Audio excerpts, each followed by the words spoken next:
ngalenggah da eta lah wali Allah teh asal geus diangkat jadi wali teh rupa-rupa aya wali rijalul ghaib aya wali nuqoba nujabang uropa asoib aya wali abdal aya wali kitu autad aya wali muhtar aya wali imamani aya aktob keur carita rijalul ghaib jumlahna 70 sadunya teh rijalul ghaib 70 nya nama tilok boga tempat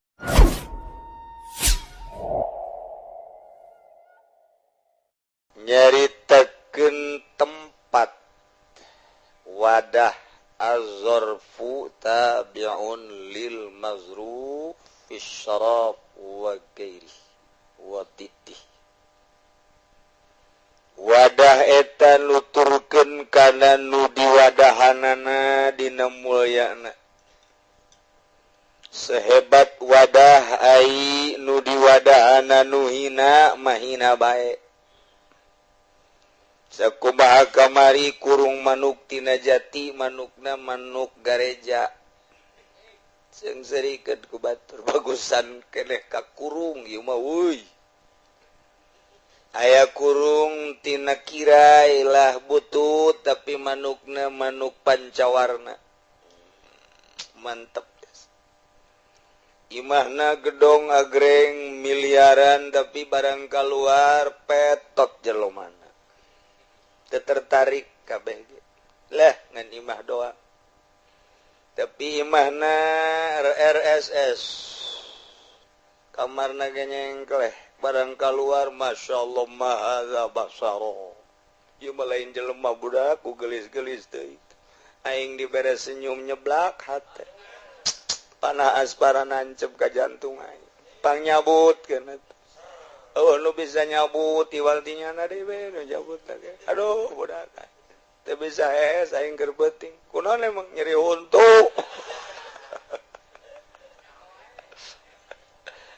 Gusti Allah tuh wadah masa pira wadah aya Innova herang jasa barang kaluar awewe di jero Innova hideung lah Innova hideung ngesiana tersep aing mah aya nu naik 08 brek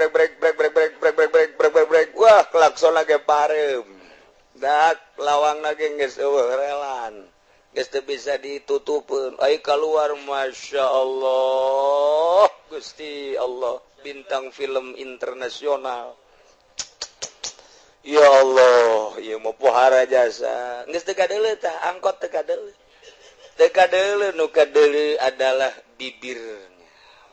bibirnya yang merah waduh teh jadi kumaha nu diwadahanana awak kurang di bagusan make Samarenda make bagus make baju nu luar biasa wah jutaan tapi di jerona pinuh ku hasud galbuna ruhna acak-acakan lah atuh paling ya orang betah jeung nyana saminggu 2 minggu kadituna teu betah kunaon hasud malulu tapi orang babarengan jeung jelema duh sampingna ge tilok diistrika boro-boro Samarenda menang meuli tas dibeli dipake terus diseuseuh eta ku sebab teu diistrika kosper bae nikel tapi masya Allah hatina bening hatina bersih nikmat babarengan jeung nyana urang babarengan jeung nyana begitu naik urang teu boga duit tenang dibayaran ceuk waduh ngeunah jas urang lapar asup ka restorankeun we tong ulah dipake duit teh mah duit ieu bae ya Allah ya Rabbi meunang aya kauntungan dibere jelema teh nu mere 500.000 tajang maneh bae kula mah tinggal catat bae ge sabaraha beakna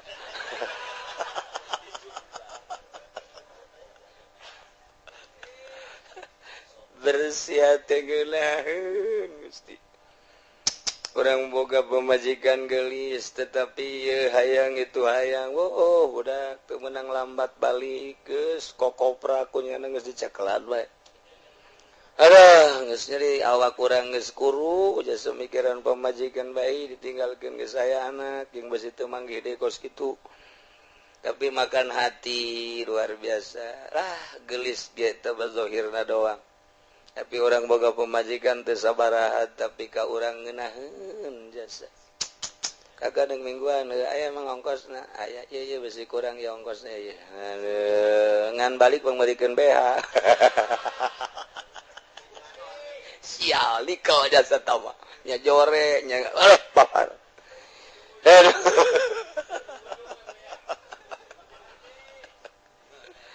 Ginahin ka orang tuh boga pemajikan senang hati. Aya di lembur aya nu ka moal tahlilan gitu. Moal paruh ya geus kajen teh moal ngabejaan bae mapan geunaheun tah. Sakalina ngariung balik emang teu berkat kan teu berkat tinggal lah berkat ieu cek nu penting makakan we balik. Masyaallah. Masyaallah, masyaallah. Teu perlu berkat kula nu penting kakak jeung nu dihandapna aya keneh tau. Kana hate ngeunaheun jasa pendeta nikmat jasa do. Eusina eusi jerona. Ya Allah ya Rabbi, orang boga guru kiai minggu datang di ongkosan, sebulan deui datang di ongkosan deui, di 3 bulan datang deui di ongkosan, cak santrina. Ieu mah garong. Menggarong lain guru ieu mah ti sono datang ka teu sono datang ka greget. Orang batinna du dunia. Teh teh teu karasa teh kos kitu. Tapi lamun datang ngadoakeun geus dibere teh jang di dieu bae, jang ngabangun pondok, keun bae mama maulah di pikiran.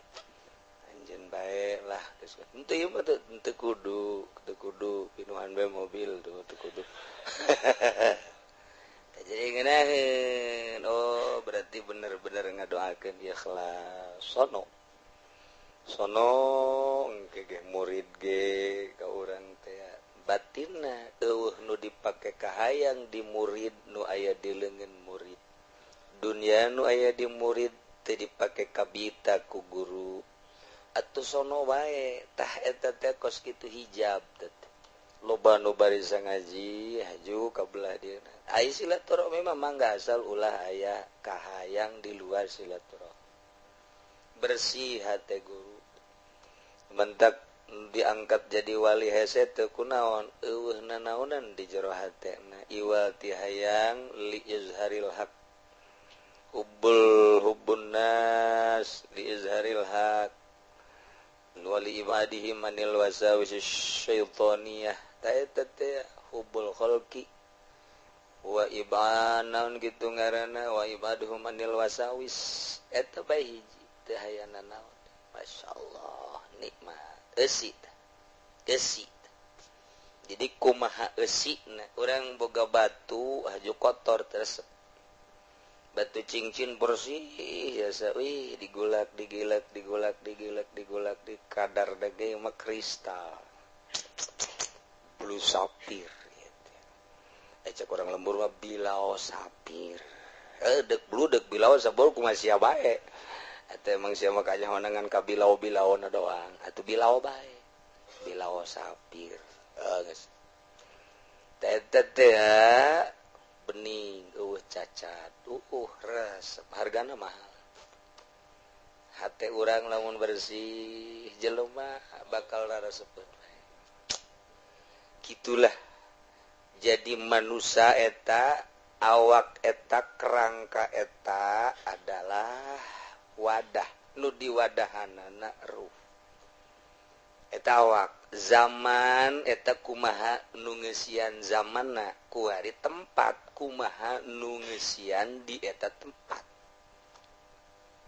tah lamun kamari geus dijelaskeun ku Ki Musonif bahwa nu paling istimewa adalah tempat ma'arfah lantaran arfah teh ngandung sejarah taat ka Gusti Allah al-amkinah ta'lumu biqadri ma yaqa'u fiha tempat eta bisa luhur agung ku ukuran nu terjadi di eta tempat terjadi minat taat dipakai ibadah ka Gusti Allah kajabali arfah wal masajidis salasah mun urang salat di Masjidil Haram sarakaat dibayar 100.000, urang maca tasbih hiji dibayar 100.000 tasbih, urang maca Quran sakali tamat dibayar 100.000 kali tamat. Wah, luar biasa. Ilah Masjidil Haram.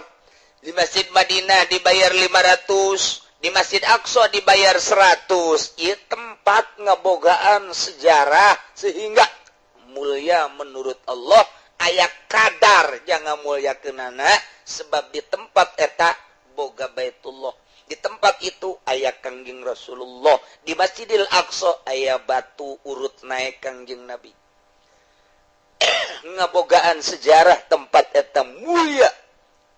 Turun sumal masajidil baqiyah, masjid-masjid lain di urang ge bisa pakai itikaf, di imah mah teu bisa itikaf tapi di masjid mah bisa. Urang di masjid mah bisa salat tahiyatul masjid tapi di imah mah teu bisa tahiyatul kamar, teu bisa. Teu bisa ta eta masjid teh luar biasa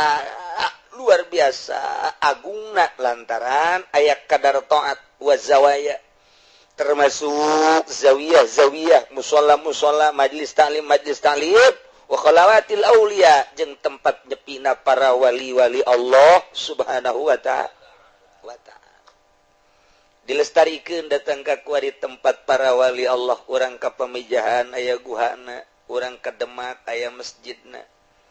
Hayu bae urang ka dieu ka Banten, kesultanan luar biasa komo nyaho sejarah mah loba jasa nu laleungit kuari ge asup ka masjid leungit loba jasa nu 3 poe nu saminggu kuari ge sing hade teh di masjid Banten teh. Nah sebab naon aya tempat khalwah Sultan Aulia ya ne Syekh kitu ka Kangjeng Maulana Hasanuddin itu kene di Maulana Yusuf aya tempat khalwah aya tempat khalwah nu kuari masih kene diabadikeun di Kulon dirahasiakeun teh mah hampir jelema kabeh kadinya aya guha leutik. Mun urang asup kadinya tanpa make cara na ieu bila jarang anu kaluar deui dicaplok buaya. Ieu buayana aya buaya putih aya buaya hideung. Aya nu di darat mah buaya darat teh lain deui. Nah ieu buaya tah eta tempat khalwah. Tempat khalwah na para wali Allah subhanahu wa ta'ala. Nah jeung lian-lian ti eta ka eta teh nyaritakeun pangmulyana Arfah sebab di dinya lah malaikat tarurun.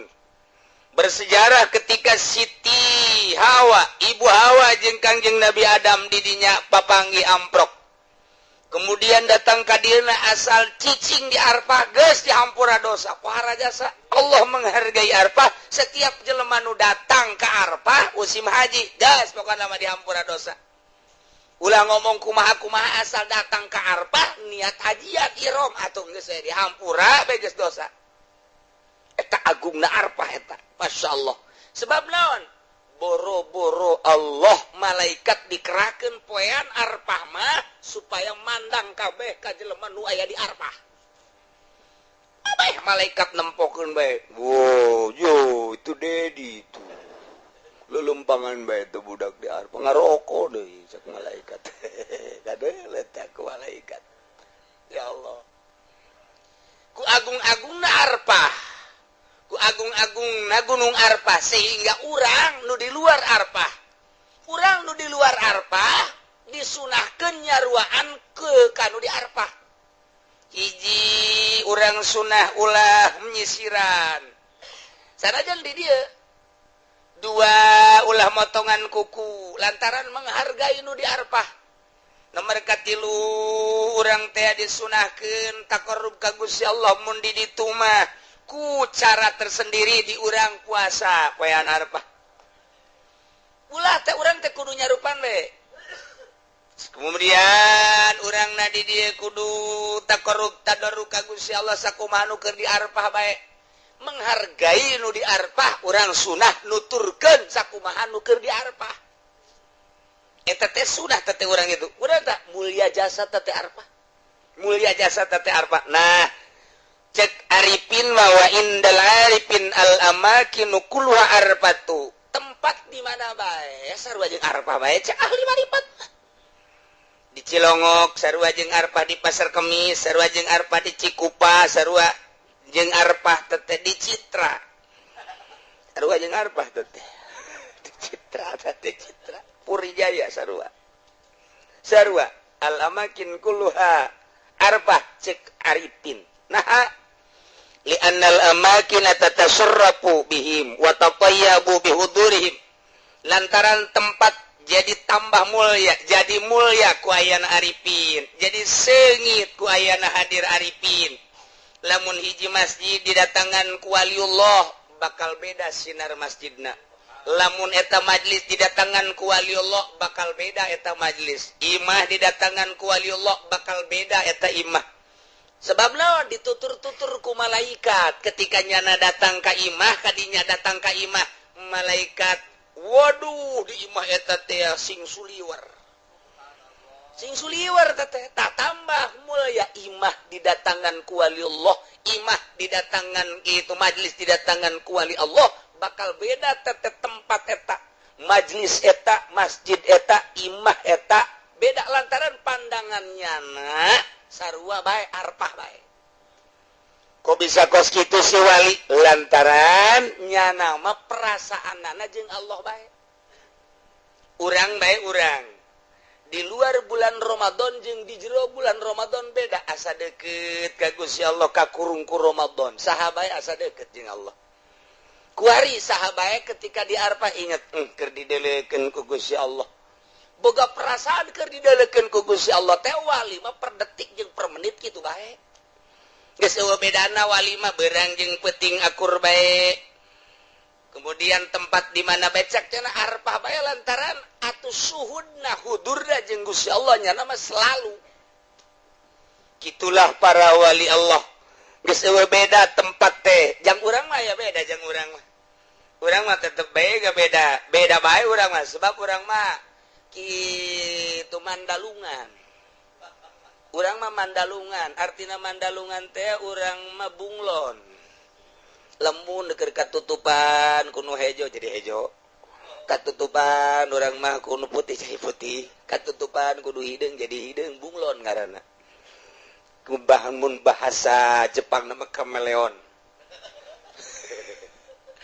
tak eta tah kos kitu teh tah jadi bunglon urang mah tah tak eta teh kumaha katutupanana bae ai wali mah teh di kumaha bae kitu bae nya mah urang mah lamun di Mekah kakara karasaan deukeut jeung Gusti Allah memang kitu boga sakitu ge geus bagus boga sakitu ge geus bagus 15 tempat anu istimewa di Masjidil Haram nomor kahiji di pas pisan Hajar Aswad eta mah geus moal aya tanding nomor kadua di Multazam nomor katilu di Hijir Ismail moal aya tanding kaopat di Makom Ibrahim moal aya tanding kalima di pas Rukun Yamani di Rukun Yamani teh malaikat wah loba jasa dinya mantak doana cek Kangjeng Nabi mun bisa jeung di dunia jeung di akhirat dipagahan ku Kangjeng Nabi ulah keluar dunia jeung akhirat mah Rabbana atina fid dunya hasanah wa fil akhirati hasanah wa qina azab wah baik di Rukun Yamani mah eta bae doana Rabbana atina fid dunya hasanah wa fil akhirati hasanah wa qina azabannar malaikat amin amin amin amin eta teh urang keur ngadoa teh urang ngaluring Rabbana atina fid dunya hasanah amin Rabbana atina fid dunya hasanah wa fil akhirati hasanah wa qina azaban amin cak malaikat teh amin amin terus we ditutur-tutur lain hiji ribuan malaikat ngan kurang mah teh kadeuleu bae pernah ratusan wali pernah neuleuh hadirna para malaikat di samping Kangjeng nu nyaritakeun wali mah dibuktikeun neuleuh wali-wali Allah teh di dinya teh mantak di Baitullah mah di Baitullah andai kata Indonesia Malaysia Turki Pakistan kabeh teu meunang asup ka Baitullah dijaga perang tetep pinuh bae Baitullah mah malaikatna engke biswarin syatta ngarupa manusia nu beda-beda tetep pinuh wae di Baitullah mah ngan urang ulah sieun ku pinuh lantaran lain jelema kabeh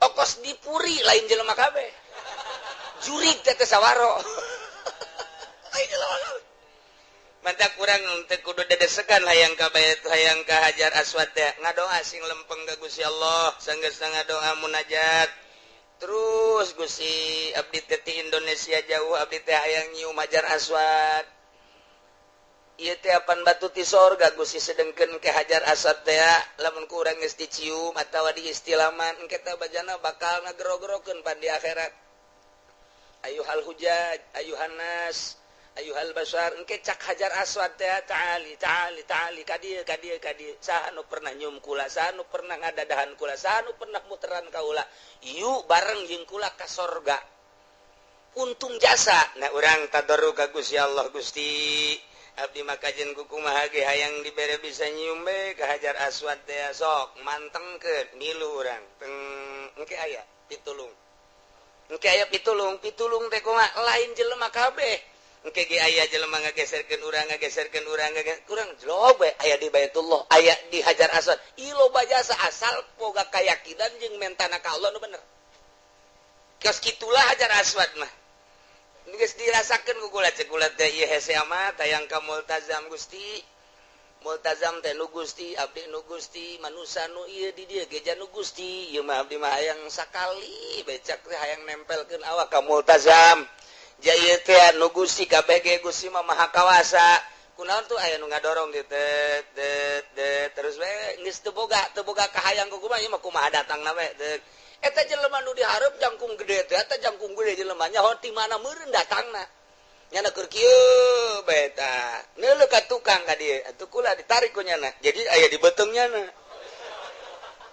eta kieu masyaallah model jasa haji barang neuleuh ka dieu ka Baitullah jadi mah deukeut jasa ka Hajar Aswad jadi deukeut jasa ka Hajar Aswad mun kadinya bisa digeserkeun ku nyana ngan ceuk hate pan lain keur tawaf dipundurkeun deui ku nyana eta lamun urang inget kejadian kos kitu pan aneh haju geus beres terus urang keluar ai si tadi jelema mana eueuh subhanallah tak eta lah nu kos kitu hararese di Baitullah mah teu kudu desek-desekan asal urang beneran ka Gusti Allah ujianana engke nu malaikat kabeh di dinya nu pinuh teh lain jelema kabeh lain jelema malaikat bisuarin satta nah nu mata kurang ngadoa teh ya lamun bisa mah di dinya unggal juru rukun Hajar Aswad rukun Iraqi rukun Syami rukun Yamani pas pelebah juru-juruna bae ngadoa ngadoana teh di juru miti di lempengan Hajar Aswad pinuh ka tukang urangna ka tukang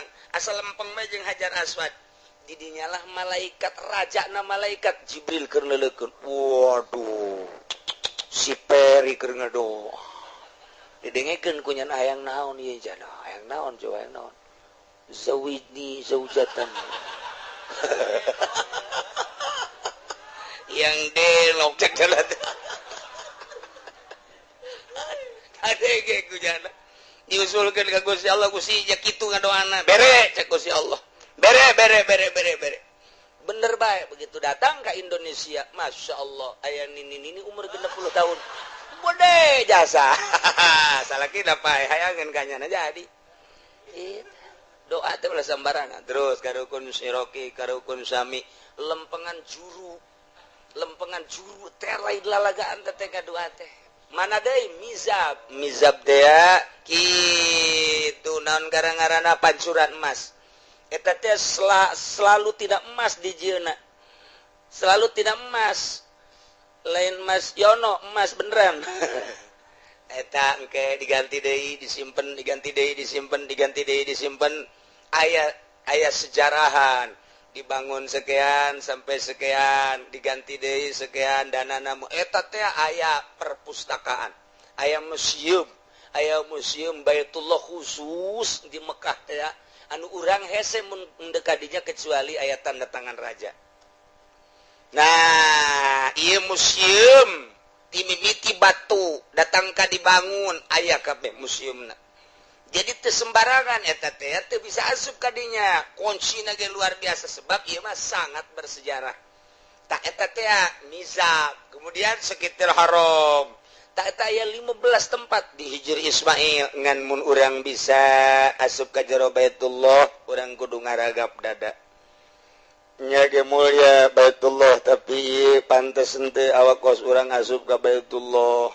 Mantak Soeharto begitu asup ka Baitullah, kiai nu nyarahun di Indonesia moal kebal umurna. Bener bae lengser can balik ka Indonesia geus lengser. Sebab naon? Teu pantes sagede Soeharto asup ka jero Baitullah. Ji kos mayit, ieu mayit teh mulia jasa ahli Allah. Urang keur hirupna teh tilok menyentuh manehanana ulah nyium ka mayit eta. Ulah ngaragap ka mayit eta. Sebabnya na teu maot. Geus urang keur hirupna ge teu wani ulah wani-wanianan. Tapi ketika urang wanoh ka manehanana, urang wani ka nyana ja biasa sok bergaul, urang nyium sunah. Okos Kangjeng Nabi begitu wafat, Sayyidina Abu Bakar mukakeun nyium Sayyidina Abu Bakar. Atuh emang mitohana. Sajaba pitohana pernah ngalahun Kangjeng Nabi di guha. Pernah babarengan hijrah ka Madinah dicium. Nu sejen endek nyium disetop ku Sayyidina Abu Bakar. Keur hirupna wani teu ka Kangjeng. Henteu ulah cukup bae ngadoakeun.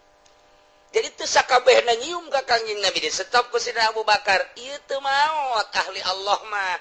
Geus lamun teu maot ulah wani-wani tah ka mayit bae kos kitu komo ka Baitullah. Mata ke ulah dihayang-hayang ke Baitullah mah asup. Moal ongkoh potongan kos kieu ka Baitullah. Geus asal di luar rame urang tawaf. Nah ieu.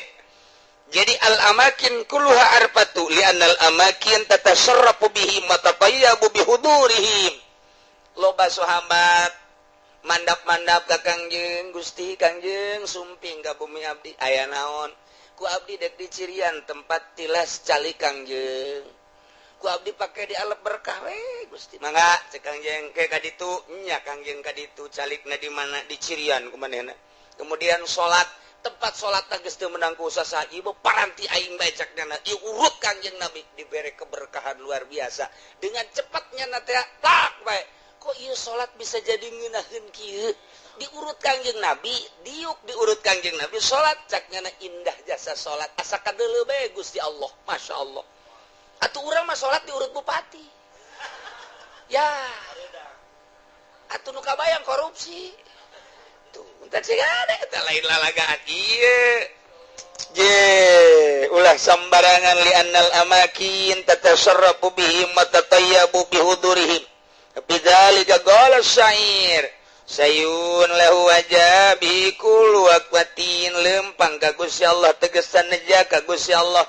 Tiap cicing di hadapan Allah, di lawang Allah eta teh adalah al pahijatin berbanding jeung 10 munggah haji. Sebab naon asa jeung Allah bae cicing di mana asa jeung Allah bae.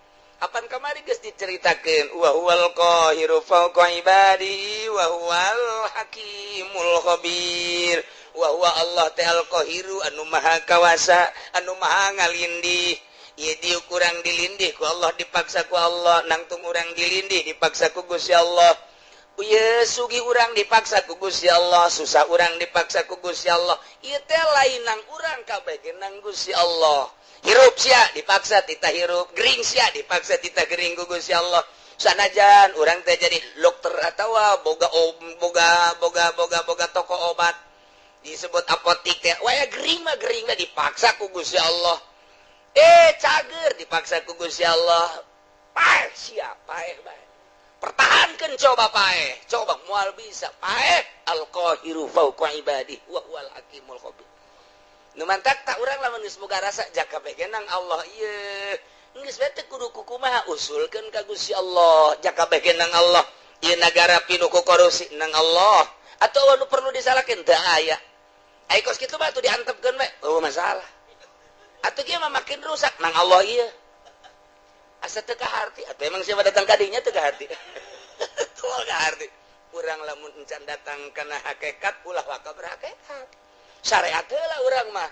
Kaditu teh moal kaharti. Kieu nang Allah kitu nang Allah mah tuh urang deuk naon ngarapi-rapi. Tuh pan bakal lakos kitu. Bakal lakos kitu tah. Urang mah kakara ge datang ka syariat geus ngomong hakikat jeung ngomong syariat lain deui. Wayah syariat bae ulah waka berhakikat. Sebab naon? Sebab nu ngomong kos kitu bang geus teu perlu dahar asal maca subhanallah sebab. Urang mah mun maca subhanallah tambah lapar. sepan urang mah ieu gaji kakara ditambah sakiki geus teulean jam bae besi teu kaburu ngantri cak kene ya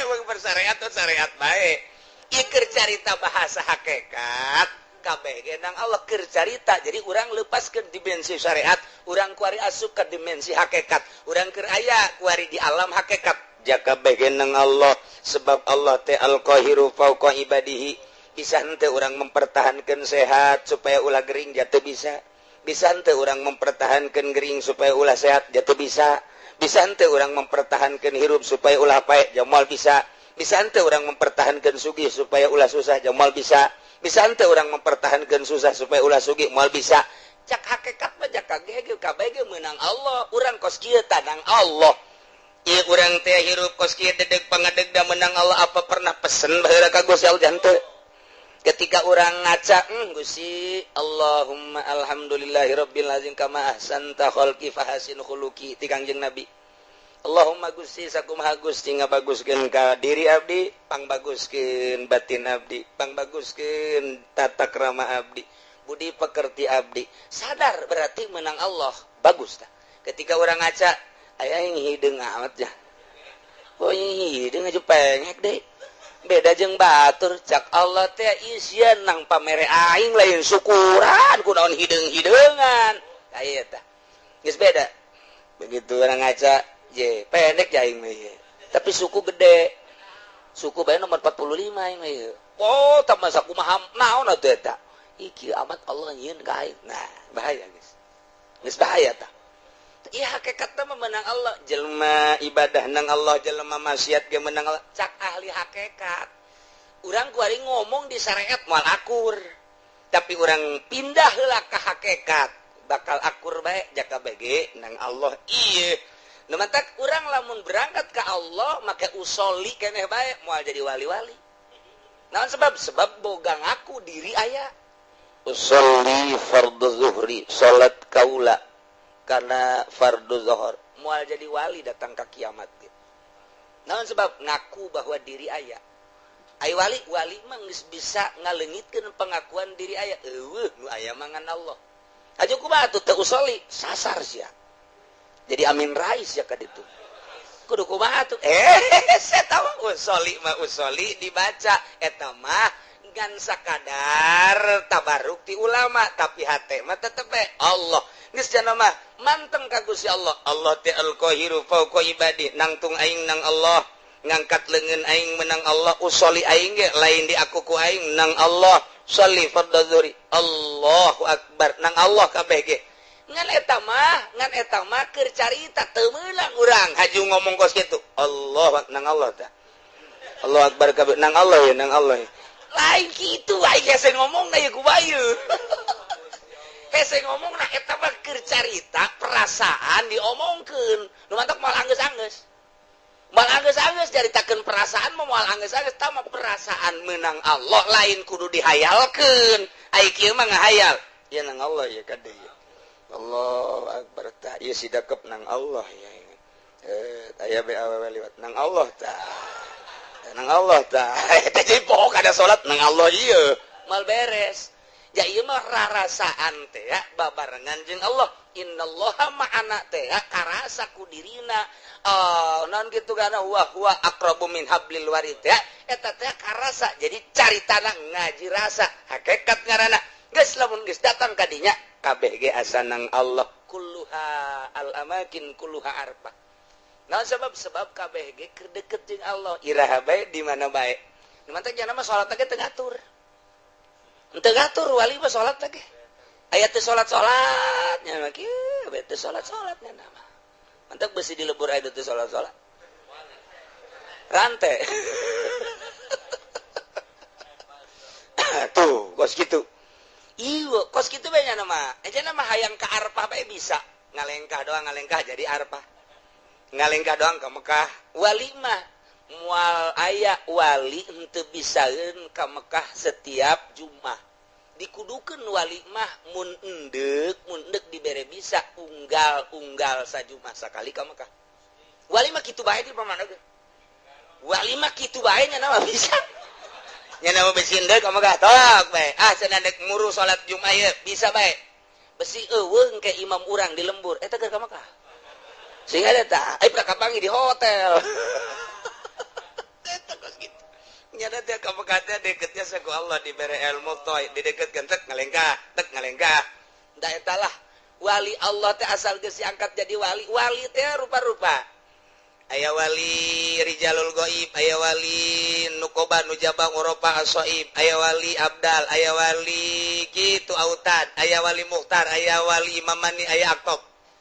keur carita rijalul ghaib jumlahna 70 sadunya teh rijalul ghaib 70 nya nama tilok boga tempat nya nama rijalul ghaib mah pipindahan pindah kayak mun geus kanyahoan kawaliana pindah rijalul ghaib ngaranna mantak bapak kolot kula kijahian eueuh tempatnya nama eueuh kuburanna na kijahian kula boga emak ibu ngaranna kitu hajah nihaya boga abah boga bapak ngaranna Kiai Agrat teh boga bapak ngaranna kijahian tak kijahian teh kuburanana